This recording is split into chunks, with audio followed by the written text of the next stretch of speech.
नमस्ते। डॉक्टर गजानंद आर्य, हंसी की चोट,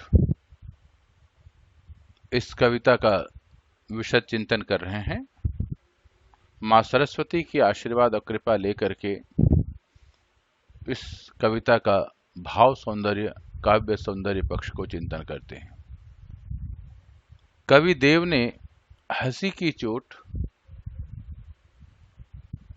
के माध्यम से गोपी और गोपिकाएं और कृष्ण का सुंदर चरित्र चित्रण किया है। जब कृष्ण गोपियों को छोड़ करके चले जाते हैं, गोपियां हृदय में कृष्ण को बसा रखें, क्योंकि वो उनका इष्ट है, वो उनका प्रभु है। उनके विरह वेदना में वियोग श्रृंगार के माध्यम से यहाँ पर कवि ने वर्णन किया है। पिछले वीडियो में आपने देखा कवि देव का जीवन परिचय और उन्होंने किस प्रकार की भावनाओं को लेकर के यहाँ लिखा है। तो कहते हैं, इसमें आप देखेंगे, शासन शासन ही सौ समीर गयो। सुंदर ही अनुप्रास अलंकार का पहले ही आप देखते हैं स वर्ण का बार बार आवृत्ति हुई है, तो इसीलिए यहाँ पर अनुप्रास अलंकार का प्रयोग है।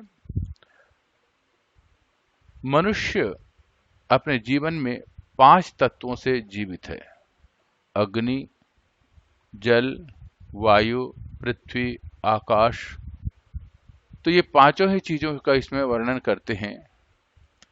तो वो कहते हैं, जब गोपिकाएं इतनी दुखी हो गई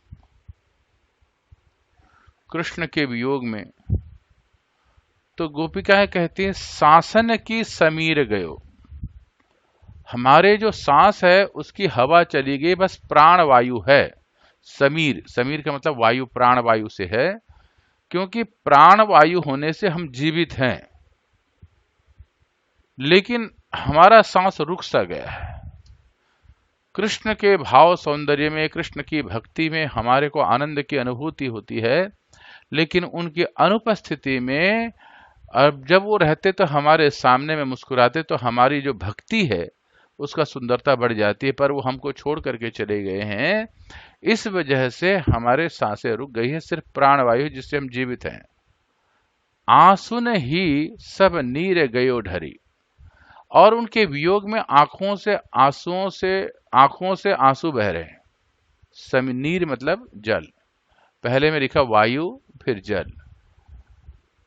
तो आंखों से आंसू बहने से लगभग हमारे शरीर में जल तत्व भी समाप्त हो गया। पहले कहते हैं कि वायु समाप्त हो गया, सिर्फ प्राणवायु बाकी है। आंखों में इतना आंसू बह गया है वियोग के कारण कि बस नाम मात्र का जल रह गया, वैसे तो जल समाप्त सा हो गया। तेज गयो गुण ले अपनो। तेज, तेज का मतलब था अग्नि। शरीर की जो कांति होती है उसे अग्नि कहा जाता है, शरीर का जो सौंदर्य है। गोपिका कह रही है कि जब वो चले गए तो अपने साथ में हमारा तेज भी ले गए। हमारे शरीर में अग्नि तत्व समाप्त हो गया। प्रकाश मतलब हम मुरझा गई हैं।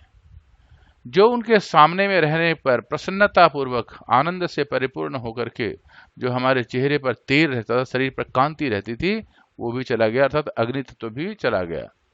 अर भूमि गई की तनुता करी।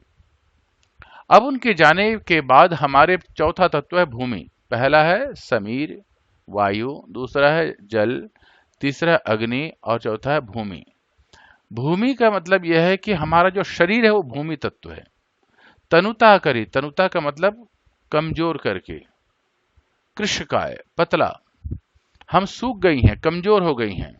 किस लिए? क्योंकि वो चले गए, तो उनके वियोग में हमारा शरीर जो है सूखता चला जा रहा है, तो इसलिए हम भूमि तत्व भी वो हमारे साथ ले गए हैं। कवि ने अद्भुत तरीके से पांचों तत्वों का वर्णन किया। यहाँ पर 4 तत्व हो गए। फिर आगे कहते देव, देव कवि का नाम है। जिये मिली वही आस की पर हमारे मन में एक आशा है, गोपिकाएं कह रही हैं कि मन में एक आशा है, विश्वास है, आज नहीं तो कल मिलेंगे ही मिलेंगे, कृष्ण का हम भक्ति में लीन रहेंगे और जो प्रभु है उसको आना ही पड़ेगा भक्तों के पास। आसहु पास आकाशयो रही, आकाश पांचवा तत्व है, आकाश का मतलब खाली जगह। हमारे पास आशा नाम की आकाश तत्व बाकी रह गए। जैसे आशा को किसी ने देखा नहीं लेकिन अनुभव करते और उसी के सहारे जीते हैं, ऐसे ही आसमान को कोई पकड़ नहीं सकता, खाली है, खाली जगह, वैसे ही आशा है। तो हमारे पास आशा नाम के आकाश तत्व बाकी रह गया है। हम आशा रखते हैं कि वो अवश्य आएंगे। याते मुख फेरी हरे हंसी, या जा दिन ते, जिस दिन से मुख फेरी, हमारे तरफ से मुंह फेर करके गोपिकाएं कह रही हमसे मुंह फेर दिया उन्होंने, चुपचाप चले गए, हमें बिना बताए गए हैं। हरे हंसी, हमारे हंसी को भी हरण कर लिया है। हेरी हियो जू लिए हरि जू हरि, और वो क्या कर दिए हैं, हमारे तरफ से हंस करके मुस्कुरा करके मुंह फेर लिए हैं। हेरी हियो, हमारे हृदय को चुरा लिया है, हेरी माने हरण कर लिया है, उन्होंने हमारे हृदय को चुरा लिया है। जू लियो हरि जू हरि, देखो हरि जू हरि, हरि शब्द के यहाँ भिन्न भिन्न अर्थ हैं। हरि का मतलब भगवान, हरि का मतलब हरण। तो भगवान श्री कृष्ण ने हमारे हृदय को हरण कर लिया है, चोरी कर ली है और ले गए हैं अपने साथ में। तो हरि शब्द के दो अर्थ होने से यहाँ पर यमक अलंकार का प्रयोग किया गया है। जब एक शब्द के दो अर्थ होते हैं और वहीं एक साथ प्रयोग किया गया हो तो वहां पर यमक अलंकार होता है। पूरी कविता में आपने देखा कि वियोग श्रृंगार के माध्यम से गोपिकाएं जब कृष्ण के वियोग में दुखी हो रही हैं, लेकिन उनके अंदर प्रेम है, उनके अंदर मिलने की आशा है, अभी भी उनके मन में उनके प्रति स्नेह है, तो इसे कहते हैं वियोग श्रृंगार, दूरी रहते हुए भी श्रृंगार की अनुभूति। अगली कविता सपना।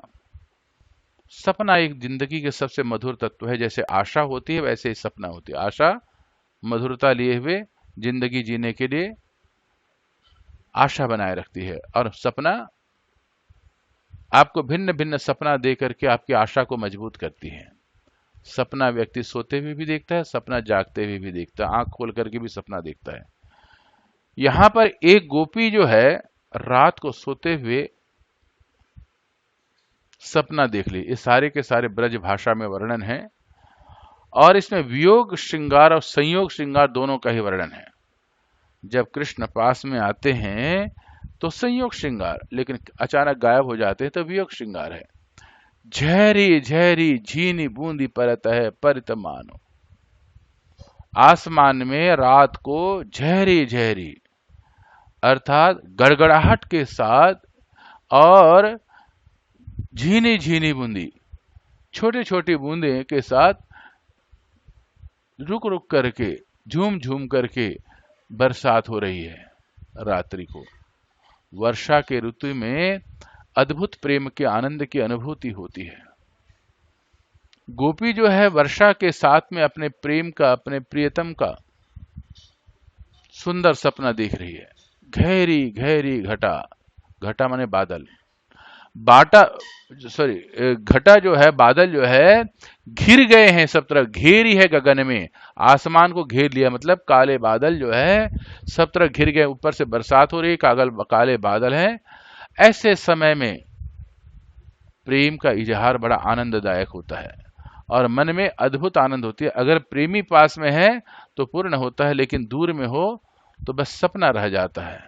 तो आज गोपी जब इतने सुंदर वातावरण में अकेलेपन महसूस कर रही है तो सपना देख रही है। क्या कहती है, उसी समय में अचानक क्या होता है, आनी कहो श्याम मोसो, मैं नींद में थी, हल्के सपने में थी। इसी समय में श्याम अर्थात कृष्ण चले आते हैं, उनका प्रेम चला आता है, उनके प्रियतम चला आता है। आनी आकर के कहते, मोसो मुझसे आकर के क्या कह रहे हैं, चलो झूली भी को आ, चलो झूला झूलने चलते हैं। ये संयोग श्रृंगार है। कहां मौसम, वातावरण सुंदरता दे रहा है और ऐसे समय में सपने में आकर के कोई उसका प्रियतम कान में आकर कह दे चलो झूला झूलने चले, तब गोपी की क्या परिस्थिति होती है? अगली सुंदर लाइन पे क्या कहते हैं? फूली न समानी भई ऐसो हो मगन में, मैं फूली नहीं समाई, मैं प्रसन्नता से अभिभूत हो गई। जिस प्रेम को मैं पाना चाहती थी, जिसका सपना देख रही थी, जिसको मैं आशा के रूप में ढूंढ रही थी, आज वो मेरे सामने में आकर के मुझसे कह रहे हैं चलो झूला झूलने चले। मैं तो फूली नहीं समाई, ऐसी हो मगन में, मैं खुशी के मारे मगन हो गई। यहां संयोग श्रृंगार का अद्भुत वर्णन है। और वो कहते हैं कि क्योंकि उसके प्रेमी ने, उसके प्रियतम ने उसके कान में आकर के कहा है, कितने करीब आकर के देखा है, चाहत उठियोई उठी गई। अब मैं उठना चाहती थी और उठ गई।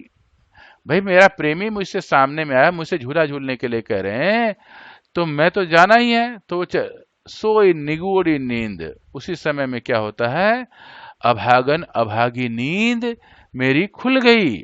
मैं तो सपना देख रही थी और मैं प्रसन्न हो रही थी, उठना चाहती थी, मैं जाना चाहती थी, इसी समय मेरी आंख खुल गई।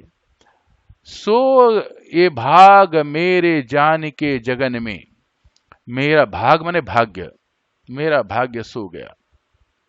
जैसे ही मेरी आंख खुली तो मेरी सारे के सारे सपने गायब हो गए और मेरा भाग्य भी मेरा साथ नहीं दिया। जानी वो जगन में, जगन माने जागने में, जैसे ही मैं जागी, नींद से जागी, तो सचमुच उसके साथ में मेरी आंख के खुलने के साथ ही मेरे भाग्य समाप्त हो गए। क्यों समाप्त हो गए? आंख ही खोली देखो, जब मैं जाग गई और आंख खोल के देखने लगी, न घन है न घनश्याम है, न आसमान में न बादल है और न घनश्याम अर्थात कृष्ण है। घनश्याम कृष्ण का नाम है। तो देखिए यहां पर घन, घनश्याम, घन माने बादल, घनश्याम का मतलब कृष्ण। कितना सुंदर अनुप्रास और यमक अलंकार का प्रयोग है। वे छाई बूंदे, वही बूंदे जिसको मैंने यहां देखा था, आसमान में कुछ बूंदे आकर के बरस रही हैं और मेरे को सौंदर्य की अनुभूति दे रही हैं। आज वियोग में क्या हो जाता है, वही जो बूंदे हैं वहां तो नजर नहीं आई, लेकिन मेरे आंखों से बह गए। आंसू हैं दृगन, दृगन माने आंख, आंख, आंखों से आंसू बह गए। पानी तो था लेकिन आंसू का था। यहां पर वियोग श्रृंगार का वर्णन है। अर्थात प्रेमिका अपने प्रेमी के वियोग में जब उसे प्राप्त नहीं होती तो उसकी आंखों में आंसू निकल जाते हैं।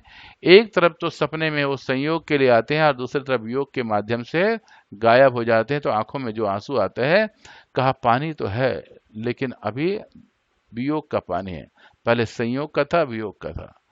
तो कवि ने बहुत सुंदर चित्रात्मक शैली से यहाँ वर्णन किया है और इसमें ब्रज भाषा का प्रयोग है, लेकिन संयोग वियोग श्रृंगार के साथ अनुप्रास अलंकार का प्रयोग किया गया है।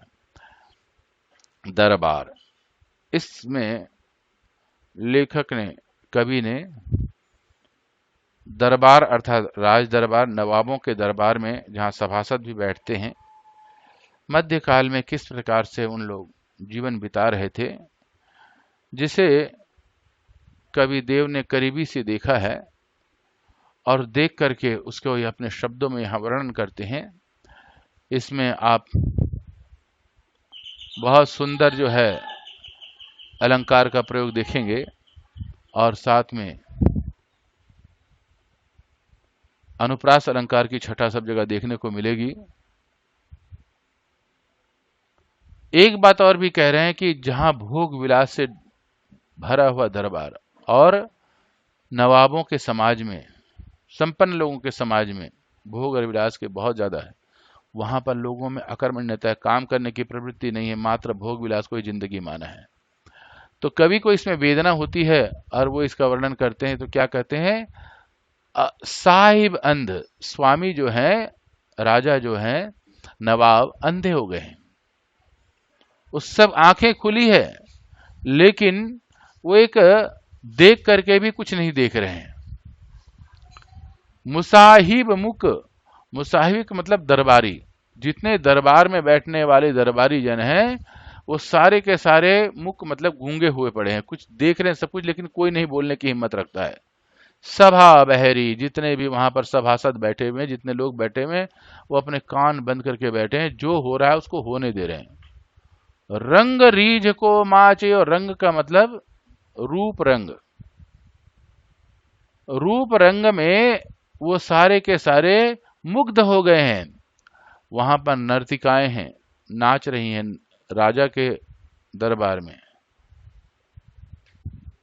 जो नृत्य हो रहा है, और नृत्य भी ऐसा जो विलासता से परिपूर्ण है, और लोग वहां पर पी रहे हैं, आनंद ले रहे हैं नृत्य का, वाहवाही कर रहे हैं। लेकिन राजा को सही चीज समझाने के लिए वो ताकत नहीं रखते हैं। रंग रीज को माचयो, वहां पर माचयो का मतलब लीन हुए हैं किसमें? उसमें रंग में रीझ करके, उसमें प्रसन्न होकर के, मुग्ध होकर के, अर्थात रूप रंग में वहां पर मुग्ध होकर के वो लीन होकर के पड़े हैं, उसी में ही आनंद ले रहे हैं। भूलियो तो भटकियो, वे भूल गए हैं, भटक गए हैं। किससे भटक गए हैं? घट अवघट, घट का मतलब शरीर, घड़ा को भी घट कहते हैं, यहां पर अर्थ है शरीर। शरीर की सुंदरता पर मोहित होकर के वो भूल गए हैं, भटक गए हैं, वास्तविकता से भूल गए हैं। और क्या कहते हैं? अवघट बूढ़िबो, और बूढ़िबो का मतलब पतित हो गए हैं, डूब गए हैं, पतित हो गए हैं। अवघट मतलब स्वच्छंद होकर के, वहां पर जितने भी सब लोग बैठे हुए हैं बस स्वच्छंद होकर के आनंद ले रहे हैं, और डूब गए हैं किसमें? देह की सौंदर्यता देखने में। क्योंकि नर्तकी अर्ध वस्त्रों में वहां पर नृत्य कर रही हैं, दूसरों को वासनाओं से परिपूर्ण कर रही हैं। लोग जो है नशीली चीजों का प्रयोग कर रहे हैं, उन सब चीजों को कवि ने आंखों से देखा है, तो उनको वेदना हो रही, तो वो लिख रहे हैं, काहू कर्म न बाचियो, कुछ भी कर्म नहीं छोड़ा। सब बुरे कर्मों में वहां पर सभी को सभी लिप्त हैं। और स्थिति क्या है वहां पर? जब लोग पड़े हुए हैं, किसी का कोई शरीर कुछ नहीं पता, भेष न सूझियो, कपड़े का कुछ पता नहीं, किधर किसका खुला हुआ है, किधर लिपटा हुआ है, किसी का उतरा हुआ है, किसी का नहीं उतरा है। का कहियो समझियो ना, ना कोई किसी से कह रहा है, ना कुछ समझना चाहता है, बस आनंद ही आनंद लेना चाहते हैं। बतायो सुनियो ना, ना कोई किसी को बताना चाहता है, ना किसी का सुनना चाहता है। कहा रुचि राचयो, और कहा कि बस विला रुचि का मतलब विलासी प्रकृति में, विलासिता में, राचियो मतलब लीन हुए पड़े हैं। वहां विलासिता में इतने लीन हुए पड़े हुए हैं, किसी को न वस्त्र का पता, ना कोई किसी से कहना चाहता, ना सुनना चाहता, ना किसी को बताना चाहता, ना कोई किसी को, सिर्फ तत्कालीन नृत्य की आनंद की अनुभूति को और वासनाओं की अनुभूति को वो देख रहे हैं। देव, कवि का नाम है देव। तहां निबरे नट की बिगड़ी मति को सगरे निशी नाचियो, वहां पर निबरे बंधन मुक्त होकर के, निबरे का मतलब बंधन मुक्त होकर के, अर्थात सब जो है किसी को कोई कुछ नहीं कहना चाहता है, कोई किसी को देखना नहीं चाहता है। नट की बिगड़ी मति, जैसे कोई नट नाचने वाला, बिगड़ी मति जिसकी दिमाग बिगड़ गया हो, और वो क्या कर रहा है? सगरी निशी नाचियो, निशी माने रात को, पूरे रात नाच रहे हैं और नृत्य का आनंद की अनुभूति ले रहे हैं, नर्तिकाओं के साथ नृत्य कर रहे हैं, वासना कर रहे हैं, उससे परिपूर्ण है। इस पूरे कविता में दरबारी संस्कृति का वर्णन है। कवि को जो स्वयं दरबारों में रहते थे, ये सब चीजें पसंद नहीं है, उन्होंने आंखों से देखा। एक राजा, एक नवाब का कार्य यह न होकर के प्रजाओं का ध्यान रखना, उनकी रुचि का ध्यान रखना, क्योंकि प्रजाओं की वजह से राजा है वो नवाब है। तो इस बात को कवि ने बड़े सुंदर तरीके से गेय दृष्टि से, मतलब जिसे हम गा सकते हैं, इसे गाया जा सकता है और इसको सुंदर वर्णन किया है। यहाँ पर आप विलासिता की प्रकृति का देख रहे हैं। भाषा इसमें ब्रज है, ब्रज भाषा में प्रयोग किया गया है। अगर कोई भी शब्द कठिन होता है तो आप ये कठिन शब्दार्थ यहाँ पर से देख सकते हैं, जैसे तनुता, हेरी, झहरी, निगोड़ी, अवघट, मुख। अगर आपको ये पसंद आया तो सबसे पहले लाइक बटन दबाएं, और लाइक बटन के बाद सब्सक्राइब बटन दबाएं। अपने कुछ मित्रों को भेजें जो लोग हिंदी साहित्य के प्रति रुचि रखते हैं। उनको भेजें और वर्तमान और तात्कालिक परिदृश्यों में किस प्रकार का सौंदर्य बोध, किस प्रकार का सभाओं में जो नहीं होना चाहिए वो हो रहा है, इसका समझ सकें और समाज को सुधार सकें। इसका कवि ने वर्णन किया है। दूसरों को जगाने के लिए इसे आप दूसरों को भेजिए और हिंदी साहित्य के प्रति अपनी रुचि दिखाएं। अगर आप कुछ भी लिखना चाहते हैं कमेंट बटन में लिखें, अगर आपको पसंद आया तो भी लिखें, अगर कुछ सुधार करना चाहते हैं तो भी लिखें। अगली कविता में मिलने के लिए या इस पाठ के प्रश्नोत्तर हम अगले वीडियो में चिंतन करेंगे।